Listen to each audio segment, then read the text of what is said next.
Hey everybody, what's going on? I'm Jamie Dawn, your evolutionary revolutionary astrologer, bringing you your celestial wisdom for the week of September 22nd through the 29th of 2024. And we are officially in Libra season starting on Sunday, the 22nd, as the sun enters into the sign of Libra, as well as it marks our fall or autumn equinox. And so I'll talk about that for a minute. I mentioned it on my radio show on Monday. And then we also have some other themes this week. Venus will be entering Scorpio on Sunday night, early Monday morning. Mercury enters Libra this week. And we're leading into our last Libra Aries eclipses that are happening in October. But I want to point this out now because we're feeling the buildup of all this energy. And because eclipses are new and full moon on steroids, as I like to say. And many other people will say that too. They're just super intense. They're super heightened because they're with the nodes of the moon. That's what makes them an eclipse. So I'll talk about that. And I'm actually recording this particular video the night of, or the afternoon before I leave on a red eye to go back east for a very short weekend. Unfortunately, it was just one of those timing things, but go back east to see my Sammy, my grandson, who turns 1 next week on the 25th. Happy birthday to Sammy. There's my co-pilot, Rosie, my grand dog, who I have been with this afternoon, or she's been with me. Always love her energy. I'll move for a minute so you can maybe see her as she's doing whatever dogs do. I'm going to regress for a moment because I had a moment yesterday where at the end of the day, I'd been on the computer most of the day, or I'd been, it was just one of those really crazy, crazy days.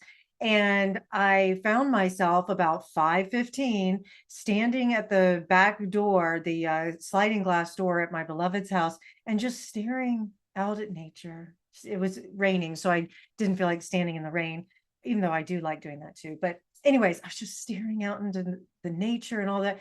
And I was probably there a good 10, 15 minutes. And the thought came, and I was like, oh, now I know what it's like for our domestic animals, is, our cats and dogs, as they stare out the window at nature on a constant basis. Who needs TV when you've got that, looking at the birds and the flowers and the grass and the rain. And anyways, it was just a moment. So thanks, Rosie, just reminded me of that moment, which was nice. And yeah, so I'm going back east to see my wonderful, amazing son and daughter-in-law, and their wedding anniversaries next week as well. So I'll just say happy anniversary to my precious ones. And I get to go back east with my daughter. So I'm very excited that Tatiana and I get to travel and fly together. We do this not as often as we used to, but we always like taking road trips together, singing we put on, yeah, I know, I'm admitting it. We put on our Disney, but that's what we were raised with, I kind of raised my kids Disney, and I worked at Disney when I was 18. And so anyway, so we would sing Disney songs as we go along on our road trips. And it was more about just having that mother-daughter time. And, really, she is one of my best friends. So this will be nice. I mentioned also, I think on my radio show, but I'll just say this again, that if you're watching this and it's over that weekend, this coming weekend, just hold us in your hearts and prayers. And this is me asking for leaning in and lifting up, because we're going to be surrounded by some difficult personalities. There's some family wounding and traumas and things like that are in the past and are associated with some of the family members. And so that's going to challenge us. But as I always like to say, it's perfect training ground. I've been practicing quite a bit on, of course, grounding, but also on Tonglen. And there was a big call for Tonglen on a personal level with some beloveds that I'm connected to who are going through some really tough times. And so, as a matter of fact, we had a staff meeting today for mystery school, because I go back the end of October. And we had our collective staff call today. And for our time together at the very beginning, I lead our staff through a resonation, and felt really called to practice Tonglen as a community, as a group. And so we did that, and it was so beautiful. And I received news shortly after the staff meeting that one of the particular beloveds, who was going through some big stuff, texted and said, okay, whatever you guys are doing, it's working, because this individual is now out of pain, not pain free, but out of the intense pain that he was in, and yada yada yada. So I know the power of these practices. So I just say that to remind us all, that what I'm offering to you is hopefully something you can use.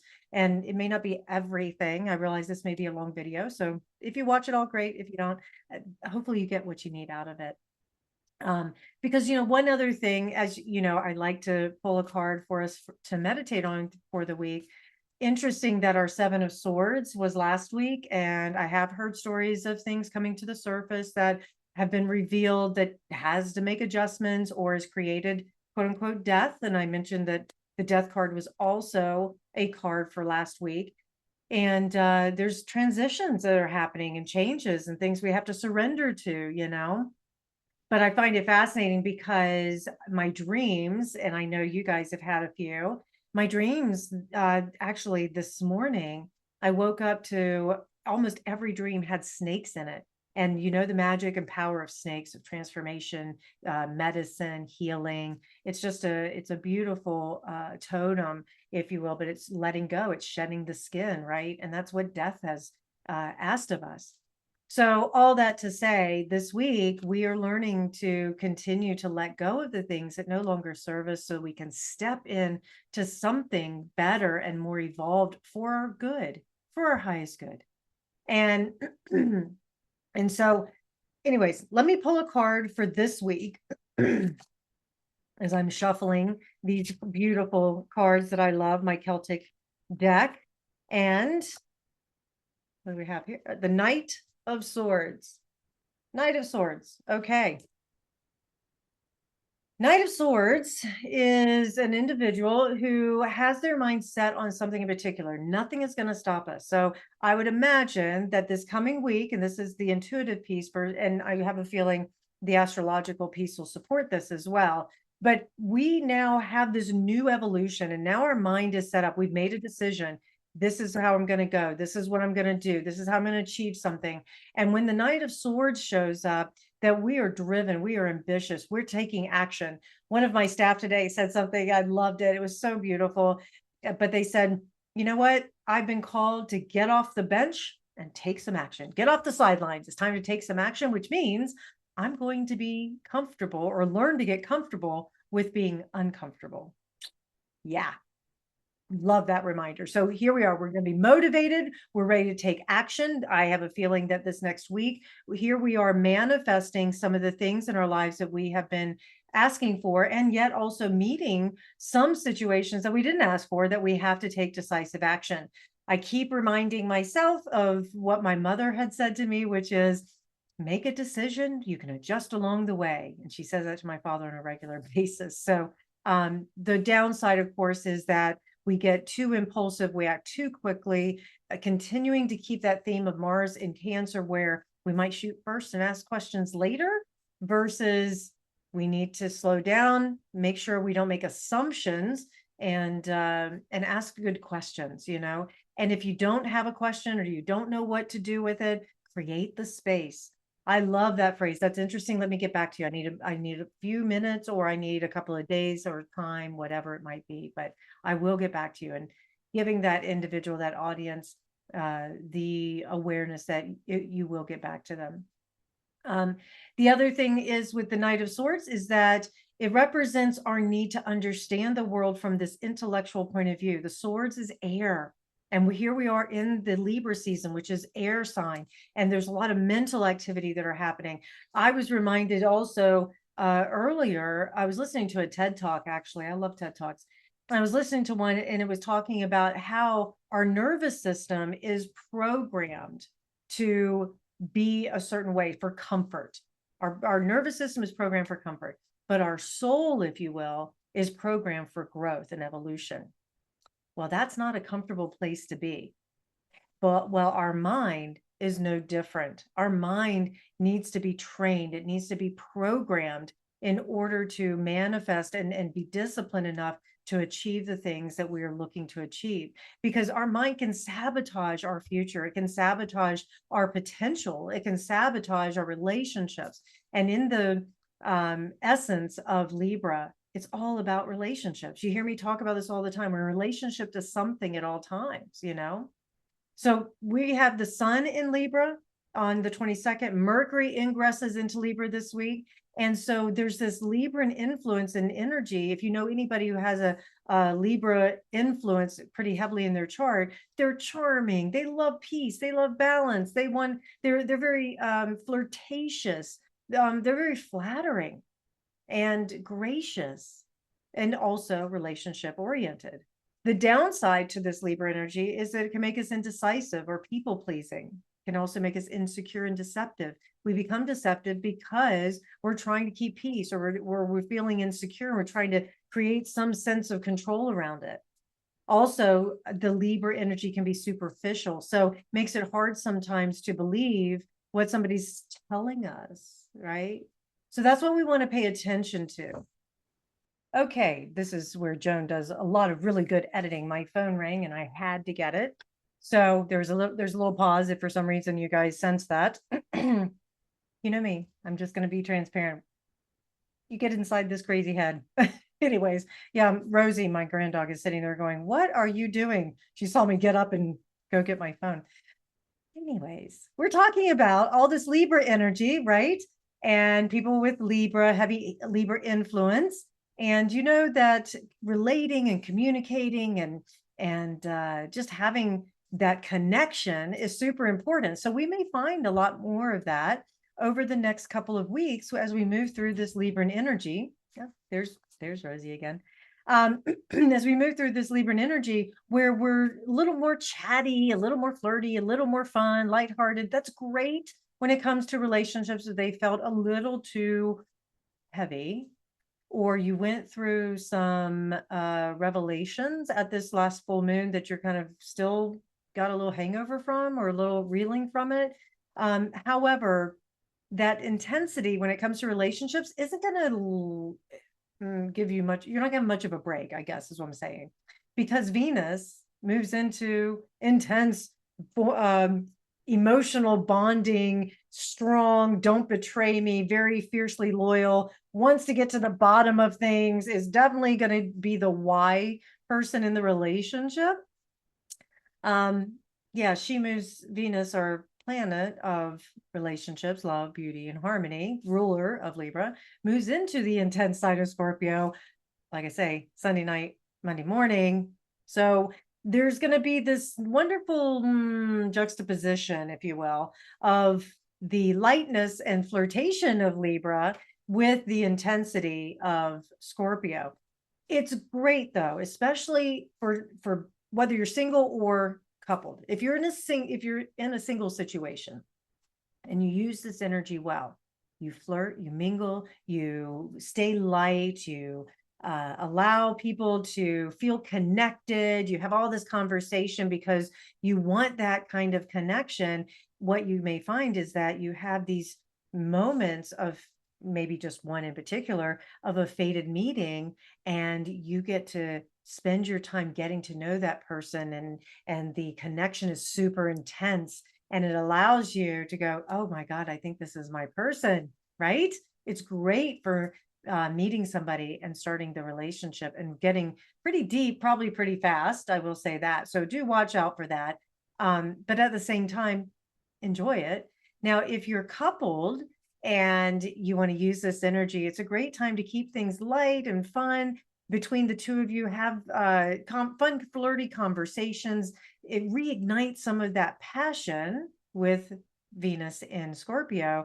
Especially you get into the bedroom, have some fun passion there, or something that you guys are passionate about together.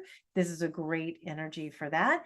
And I would just say enjoy it, because Venus in Scorpio is where we shine the light on all of that darkness, all that shadow. But when we shine the light on that shadow, it can create more intimacy, because now we're getting vulnerable. Now, the key here, of course, is to create a safe environment in which you and whoever you are partnered with, or friendship or family or whatever, these really deep, meaningful relationships that you have, it's going to be important that you allow yourself the safe space, both of you, to create a safe environment to go deep into those more intimate conversations. And also a gentle reminder, if you or the other person has been vulnerable or feels vulnerable, you need a little bit of extra comfort or full presence, because there's a little bit of shame that can come up afterwards, where it's like, what if they reject me because I just showed my underbelly? What if I, I just cried in front of them, or I just shared something that was really raw and tender for me? Maybe they think I'm a wuss, right? So there could be some of that that shows up after we're vulnerable with somebody. So please, please, please, if you are the person who is holding that space or witnessing that vulnerability, please create a safe environment and non-judgment for the individual who has been vulnerable. If it's you that's been vulnerable, be proud of yourself. This is how we connect on a deeper level. This is how we invite other people into our lives. And in the bigger picture, remember that we're here with, we're great on our own, but we're so much better, more dynamic with those in community, or those that can assist us and be with us. So use this time well with Venus and Scorpio and all this Libra energy to connect, to have depth, to feel emotionally bonded. This isn't just about relationships, so we can feel emotionally bonded. It might be something in particular, a project or a charity, or something, that a passion that drives us, that gets us out of bed in the morning. This is a time where we really feel that emotional connection to it, which gives us even more success to make it a success, gives us more opportunity to invest in it. And the one thing I will caution with Venus in Scorpio, there's also opportunities with this shadow to come out where light gets revealed on some things that were secret or hidden in relationships. That's not always comfortable. There could be some betrayals that happen, but also love could border on obsessive. So we have to watch out for that. Give yourself some space and grace to be able to walk through some things. Again, another reminder, don't make assumptions if you don't have all the answers immediately. Step back a little bit, create the spaciousness so that you can ask those questions. Believe me, Venus and Scorpio is going to make sure you ask questions. It's the why. I'm not sure, or it's also, think about this, Scorpio is a water sign. It's very, very intuitive, psychic. And so if it feels incongruent or doesn't feel like truth when somebody's saying something to you or a situation appears, then this Venus and Scorpio is going to cause us to become really strong detectives and say, wait a minute, that didn't feel right. There's something off about this. Trust your gut, trust your intuition on this. If something's not right, go deeper. Doesn't always mean that it's nefarious, but it also means that you don't have all the picture, you don't have all the details to the story. So, all right, I hope that this helps. Please like, subscribe, share, comment. I know we could talk about this incessantly because it is big energy and intense energy, but that's why I'm here at jamiedawn.com. 1-2-listen, comment, share these videos, and subscribe. Get your friends, family to subscribe. This is how the channel will grow. If there's anything meaningful about it to you, great. That's what it's about, even if it's just one little thing. And I'm hoping to be live on Monday. I cannot guarantee it since I'll be coming back late Sunday night from the East Coast, but that is my intention. We'll see how Spirit, Source, and my energy does for Monday. But if you do get a chance, check out 1-2 Radio. There's great shows there, including my own on Mondays at 11 a.m. Pacific. And like I said, find me at 1-2-listen and jamiedawn.com. All right, you guys, have a great week. See you soon.